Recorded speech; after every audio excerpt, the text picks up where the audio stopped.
Welcome to the Fear and Greed Business News Afternoon Report for Friday, the 6th of October, 2023. I'm Sean Aylmer.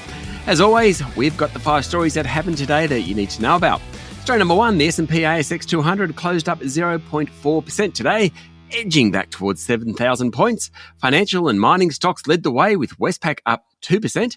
National Australia Bank finished 1.5% higher, and Commonwealth Bank and ANZ both rose around 1%. The rally followed another stronger night on Wall Street, with US bond yields again falling back, just a touch at least, making equities look more attractive. BHP, Fortescue Metals and Rio Tinto all jumped sharply today, as did Aristocrat Leisure, which was sold off pretty sharply yesterday. It rose 2.4%. Wesfarmers was the worst performing large cap, dropping nearly 2%. Very tough day for fund manager Magellan. Its share price fell 19% after it reported a $4 billion drop in funds under management in September. It now has $35 billion in funds under management and fewer friends. Story number 2, Australian billionaire businessman Anthony Pratt has been caught up in the investigation into Donald Trump's alleged mishandling of classified information after the former US president revealed potentially top-secret information on US nuclear submarines.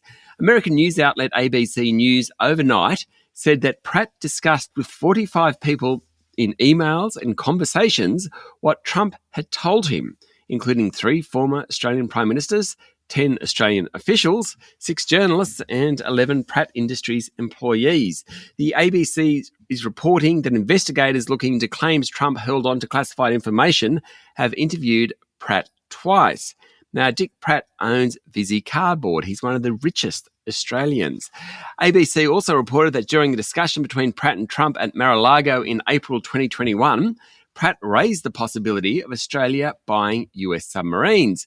Trump responded by leaning towards Pratt in a show of discretion to tell him the exact number of nuclear warheads American submarines carry and how close they can get to a Russian submarine and avoid detection. Pratt later told investigators he wasn't sure if Trump was being honest or exaggerating the truth, but investigators asked him not to repeat the information. We're going to hear a lot more about this one. Story number 3, with a week to go before the voice referendum, polling booths have already been busy.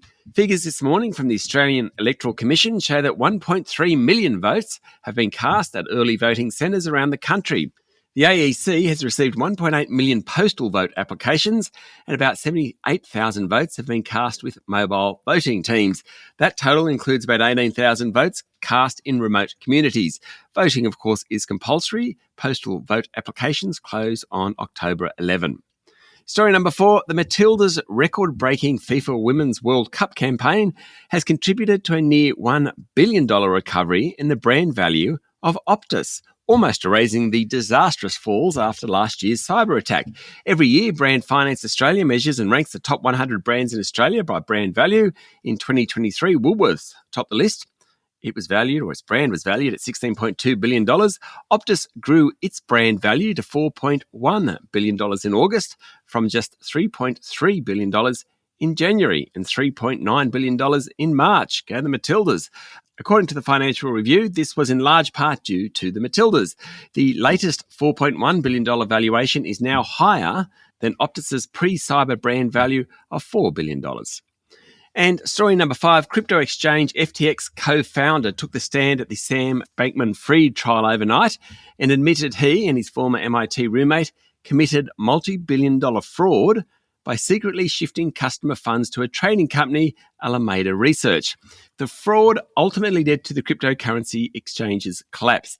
The 30-year-old Wang is testifying as a government witness against Bankman-Fried, who prosecutors claim orchestrated the scheme to shift billions of dollars of customers' funds.